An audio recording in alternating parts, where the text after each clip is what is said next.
Vou gravar aqui a primeira parte da revisão de Química 2, a Química do Thiago Matias, que fala de soluções. Soluções é basicamente uma dispersão, é um tipo específico de dispersão. Dispersão é uma mistura de substâncias. Então eu pego duas substâncias e misturo e forma uma dispersão.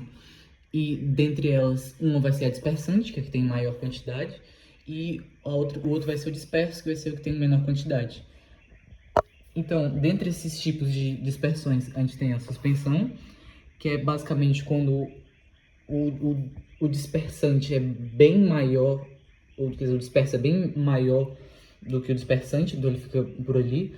O exemplo é a nuvem. Então, a nuvem, quando ela está sobre o ar, a gente vê um grande tamanho de nuvem sobre o ar, tem muito mais ar do que nuvem.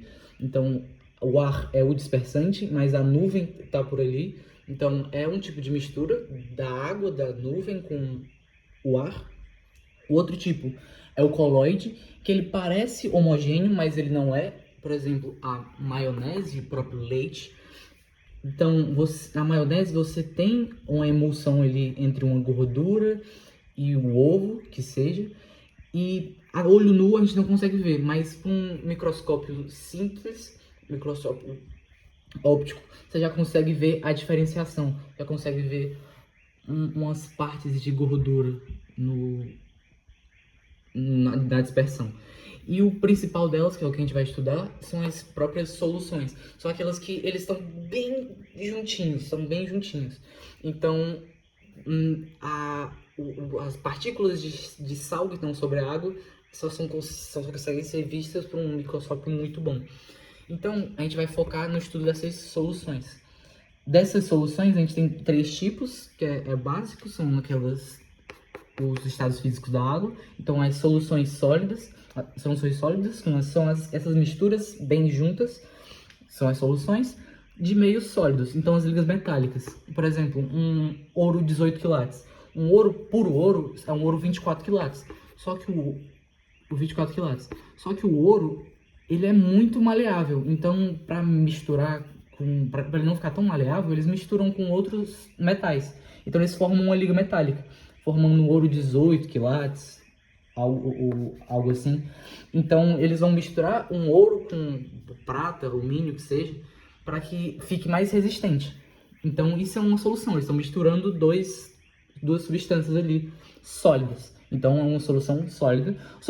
Uma solução líquida que é uma água e sal. A água e sal se misturam, formam um líquido. E uma solução gasosa que o ar atmosférico, que é composto por nitrogênio e oxigênio e gás carbônico. Então, ele forma ali são vários gases, formando todos uma só solução gasosa. E um dos principais tipos de soluções são as soluções aquosas. Por quê? Porque a água é um solvente universal. É uma das propriedades da água. Ela, por ser polar, ela consegue ligar com vários tipos de substâncias diferentes, principalmente não, se for polar. Então, uma das propriedades da água é que ela acaba sendo um solvente universal. Então, existem muitas soluções aquosas, que são essas soluções em que a água serve como um solvente. E dessas substâncias que são dissolvidas por água, que formam soluções aquosas, são as substâncias hidrofílicas. Água. Fílicas, afinidade. Então, aquelas substâncias que têm afinidade com a água. Ou seja, são as substâncias que dissolvem na água. Essas são as substâncias polares. O próprio sal, que eu usei de exemplo ali, é dissolvido em água, então é uma substância polar. E o outro tipo de substância são as substâncias hidrofóbicas, que são aquelas substâncias que têm aversão à água, ou seja, são insolúveis em água, são apolares. Um grande exemplo delas são os lipídios. Então, óleo e gordura são apolares. Eles não possuem polos coligativos com a água. Então eles não são capazes de se desenvolver na água. Por isso que o óleo não se mistura com água.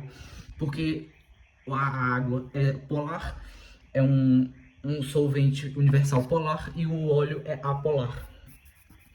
Uma próxima propriedade das soluções tá na mistura, tá? A quantidade na saturação, que é a quantidade de soluto que eu posso colocar nessa solução.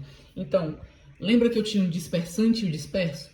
O disperso agora vai ser o soluto e o dispersante vai ser o solvente, que é o que está dissolvendo. Então, suponha que eu tenho aqui um becker com uma quantidade de água e sal, que é o mais simples. E o coeficiente de solubilidade de sal na água, o máximo de sal que eu consigo dissolver na água é 36 gramas a cada 100 ml. Então, se nesse becker eu tiver 100 ml, como eu posso classificar a saturação da água? Se a quantidade de gramas de sal que tiver for igual a 36, então se tiver 36 gramas de sal, a solução está saturada. Ou seja, ela tá cheia ali, saturação, ela tá cheia, não dá para colocar mais.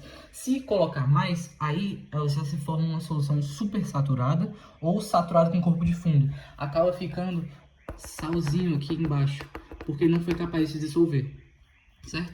E se ela não tiver a quantidade até os 36 gramas, não tiver até os 36 gramas, é uma solução insaturada porque não conseguiu saturar ainda.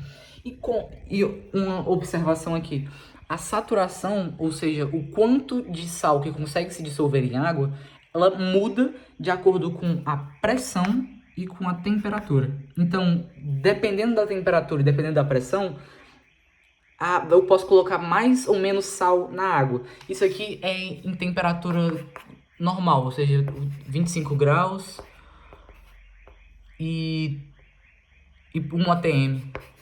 É a condições normais de temperatura e pressão. Então, como a solubilidade muda de acordo com a temperatura ou com a pressão, eu consigo fazer um gráfico, uma função, que determina o quanto de sal em água eu posso colocar, dependendo da temperatura ou da pressão. Então, suponha que eu tenha aqui, que eu tenha um gráfico do coeficiente de solubilidade, CS, pela temperatura. O quanto mais eu aqueço, mais sal, por exemplo, eu consigo colocar mais sal eu consigo colocar em água, entendeu? Então, se eu colocar uma quantidade X aqui de sal que está sobre o coeficiente de solubilidade, que é esse gráficozinho aqui que está mais ou menos em vermelho, essa solução está super saturada, ou seja, está sobre o gráfico. Então é uma solução super saturada. Se estiver sobre o gráfico aqui, exatamente em cima do gráfico, é uma solução saturada, porque está exatamente, lembra, está igual a quantidade de saturação, quantidade de coeficiente de solubilidade. Então, e se estiver abaixo, ela está insaturada, porque não chegou ainda no coeficiente de solubilidade. Então, basicamente isso, tem que saber pela parte 1. Aí depois vai começar a parte de cálculo, que é a parte de solução, titulação e coisas assim.